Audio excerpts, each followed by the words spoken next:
Alsof de neertbad is, zo komt de nieuwe wereldkampioen op het rek weer aan op zijn thuisbasis. Bij de turnhal van het Jereveen. Maar zat Tinke Oren er net oer.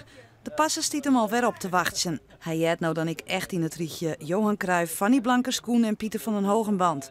Een sporticoon. Daar ben je eigenlijk helemaal niet mee bezig. Maar ja, dat soort idolen de vergelijken zichzelf helemaal met mij. Ik ben gewoon even zoengeladen zo. En zoals mensen die me goed kennen, ik neem me zorgen. De oefening op het rek wie weer een van heeg niveau. De laatste ontbrekkende medaille waard woen. Vraag is nou, wat brengt de toekomst? Ja, kan hij doorgaan? Met kracht gaat hij door. Jawel, hij gaat door. Dit weer nog een hier mijn individuele EK en WK. Maar voor nou komt hier dan binnen het alle teamwedstrijden.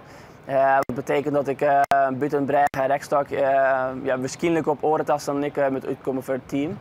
Maar ja, ik heb me wel prima gericht op Brecht en Rekstok. Dat bloed ik het belangrijkste voor mij. Mijn eigen hoogste punt qua niveau heb ik nog net bereikt volgens mij. Ik maak nog steeds progressie. Dus ja, dan bloedt het leuk en ik wil graag zien hoe ver ik kan gaan. We kunnen nog lang van genieten dus. Ik denk het wel.